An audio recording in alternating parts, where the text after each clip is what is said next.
Hello everyone, আসসালামু আলাইকুম ওয়া রাহমাতুল্লাহি ওয়া বারাকাতুহু। ইংরেজি শেখার সময় আমরা একটা জায়গা সবসময় গুলিয়ে ফেলি, অবজেক্ট এবং কমপ্লিমেন্ট। সাধারণত অবজেক্ট এবং কমপ্লিমেন্ট ভার্বের পরেই আসে, কিন্তু এদের কাজ ভিন্ন হয় কিভাবে? আজকের এই ভিডিওর মাধ্যমে আমরা সহজ উদাহরণ দিয়ে অবজেক্ট এবং কমপ্লিমেন্টের মধ্যে পার্থক্যটা শিখব। আমরা যেহেতু টেন্সের ভিডিও করছি আমরা যেহেতু টেন্সের ভিডিও করছি তা আমার মনে হলো যে টেন্স শেখার আগে আমাদের কিছু গ্রামাটিক্যাল শিখতে হবে, যেমন নাম্বার, পারসন, যেটা আমি ইতিমধ্যে ভিডিও করে আপলোড করেছি। মূলত এই ভিডিওটা করার উদ্দেশ্য হচ্ছে যে আমি যেহেতু টেন্সের ভিডিওগুলো করছি, আমি যখন অবজেক্ট এবং কমপ্লিমেন্ট বুঝাতে যাব তখন অনেকে এটা গুলিয়ে ফেলতে পারে। তাই আমি ভিডিওটা আগে করছি যেন সবাই এই অবজেক্ট এবং কমপ্লিমেন্টের সম্পর্কে জানতে পারে এবং টেন্স পড়ার সময় যেন কোনো সমস্যা না হয়। অবজেক্ট হলো সেই শব্দ বা বাক্য অংশ যা ভার্ব এবং প্রিপজিশন দ্বারা প্রভাবিত হয়। সাধারণত ভার্ব এবং প্রিপজিশনকে প্রভাবিত করে কোনটা? অবজেক্ট।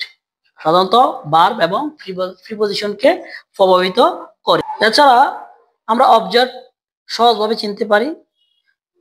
ভার্বের পরে কাকে বা কি প্রশ্ন করলে যে উত্তরটি আসে সেটি অবজেক্ট। ভার্বের পরে কাকে বা কি দ্বারা প্রশ্ন করলে যে উত্তরটা আসে সেটা হচ্ছে কি?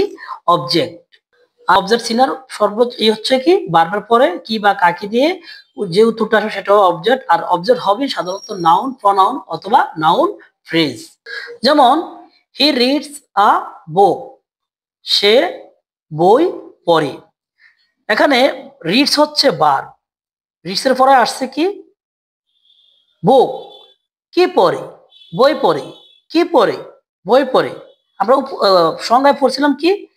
কি, কে বা কি দ্বারা যে উত্তর আসবে সেটা হচ্ছে কি? অবজেক্ট। তো কি পড়ে? বই পড়ে। তো বইটা হচ্ছে কি? একটা অবজেক্ট। এটা সাধারণত ভার্বের পরে আসছে। এটা সাধারণত কি? ভার্বের পরে আসছে। আরেকটা উদাহরণ দিলে আমরা আরো সহজভাবে ক্লিয়ার ভাবে বুঝবো। যেমন she helped me, she helped me, কাকে সাহায্য করে? এই সাহায্য হচ্ছে ভার্ব, এটাকে মডিফাই করছে। দেখেন, কাকে সাহায্য করে? মি, আমাকে সাহায্য করে। কাকে সাহায্য করে? আমাকে সাহায্য করে। তাহলে মি হচ্ছে এখানে অবজেক্ট। ওকে, এখন আমরা কমপ্লিমেন্টটা দেখি, তারপর আমরা ডিফারেন্স করব যে আসলে কোনটা কমপ্লিমেন্ট আর কোনটা অবজেক্ট। কমপ্লিট হলো সেই শব্দ বা বাক্য অংশ যা সাবজেক্ট বা অবজেক্ট সম্পর্কে অতিরিক্ত তথ্য দেয়। এটা সাবজেক্টকে এবং অবজেক্টকে অতিরিক্ত তথ্য দিবে। এটা অতিরিক্ত তথ্য দেবে। কমপ্লিমেন্ট কোনো ভার্বকে সরাসরি প্রভাবিত করে না, বরং সাবজেক্ট এবং অবজেক্টকে সম্পূর্ণ অর্থ দেয়। আমরা অবজেক্ট পড়ছি কি? ভার্ব এবং প্রিপজিশনকে প্রভাবিত করে। আর এখানে বলছে এটা এখানে আর কমপ্লিমেন্ট বলছে সরাসরি ভার্বকে প্রভাবিত করে না, এটা সাবজেক্ট এবং অবজেক্টকে কি করে? একটা সম্পূর্ণ অর্থ দেয়।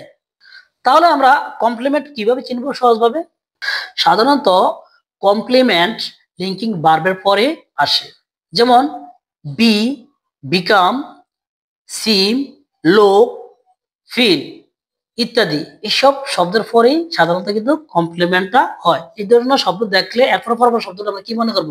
সেটা হচ্ছে একটা কমপ্লিমেন্ট। কমপ্লিমেন্ট হতে পারে নাউন, অ্যাডজেক্টিভ বা ফ্রেজ। কমপ্লিমেন্ট কি হতে পারে? নাউন, অ্যাডজেক্টিভ বা ফ্রেজ। আমরা বলছিলাম অবজেক্ট ফ্রেজ হতে পারে কি? Noun, pronoun, noun phrase. Noun, pronoun, noun phrase. আর এখানে বলছে কমপ্লিমেন্ট নাউন হতে পারে, অ্যাডজেক্টিভ হতে পারে অথবা ফ্রেজ হতে পারে। আমরা এভাবে আলাদা করে ফেলবো। যেমন আমরা অবজেক্টটা মনে করবো কি? নাউন, নাউন, নাউন প্রনাউন হবে, নাউন হবে, প্রনাউন হবে এবং নাউন ফ্রেজ হবে। আর এখানে বলছে আর কমপ্লিমেন্ট হতে পারে কি? নাউন, অ্যাডজেক্টিভ এবং ফ্রেজ হতে পারে। তাহলে আমরা কয়েকটা উদাহরণ দিই। শি ইজ আ টিচার, সে একজন শিক্ষিকা। কে শিক্ষিকা? সে একজন শিক্ষিকা। She is a teacher, she সরাসরি একজন শিক্ষিকা। তাহলে এটা একটা কি? Subject complement. সি যেহেতু সাবজেক্ট আর এটা কমপ্লিমেন্ট হচ্ছে কি? A teacher. এই আ টিচারটাই আপনার সরাসরি সাবজেক্টকে মডিফাই করছে। তো she is a teacher. Okay, আমরা আরেকটা উদাহরণ দিলে আরো বিষয়টা আরো ক্লিয়ার হবে। যেমন the sky became dark, the sky became dark, আকাশটি অন্ধকার। আমরা পূর্বে পড়েছিলাম কি ভার্বের পরে কেমন বা কি প্রশ্ন করলে যে উত্তর আসে সেটা সাবজেক্ট বা অবজেক্টকে কি করে বর্ণনা করে, তাহলে সেটি কমপ্লিমেন্ট। তাহলে দেখুন এখানে বলছে আকাশটি কেমন, আকাশটি অন্ধকার, আকাশটি অন্ধকার, এটাও একটা কি সাবজেক্ট কমপ্লিমেন্ট।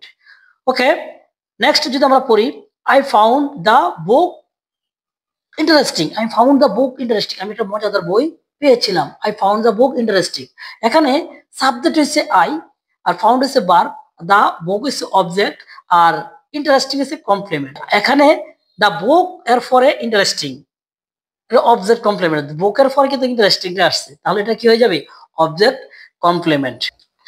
ধন্যবাদ সবাইকে, আশা করি সবাই বুঝতে পেরেছেন। আর মনোযোগ সহকারে ভিডিওটা দেখবেন, আর ভিডিওটা শেয়ার করে নিজের টাইমলাইনে রেখে দিবেন এবং নিজে দেখবেন, অন্যকে দেখার সুযোগ করে দিবেন। আসসালামু আলাইকুম।